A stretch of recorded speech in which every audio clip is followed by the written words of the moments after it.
The Boeing E-3D Sentry is essentially a flexible, jamming-resistant, mobile, and survivable airborne radar station.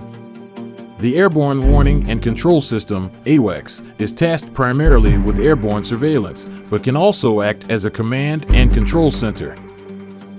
Boeing was awarded a contract on July 23, 1970 to provide two EC-137D prototypes. Based on the airframe of the Model 707-300B airliner, these added a large 9.14 m diameter rotodome above the rear fuselage to house the antenna for the search radar. Other essential avionics antennae are housed within the wing, fuselage, and tail unit. The cabin is fitted with equipment bays and SDCs, situation display consoles, for the AWACS specialist officers.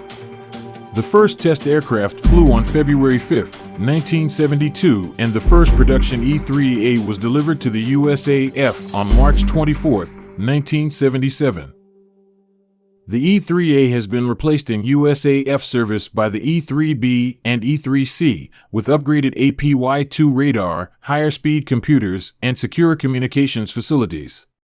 The E-3C also has 5 additional operator consoles. In 2001, the USAF AWACS force numbers 18 E-3B divided by C aircraft, while NATO continues to fly the 17 survivors of 18 jointly funded E-3As. Based at Geilenkirchen, Germany, these have been extensively updated, most recently with the addition of the N/AYR-1 ESM system.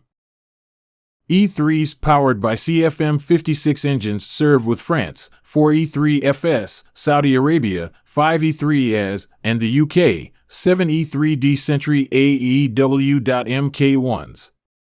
The E-3 remains invaluable to the USAF's frontline force, and the service is currently considering upgrading its E-3s with the glass flight deck of the next-generation Model 737 and the Eagle system to detect and track theater ballistic missiles, with an infrared search and track sensor and a laser rangefinder. Major upgrades are also planned for the radar, computer, and navigation systems, as well as re-engining with CFM56, F-108 powerplants.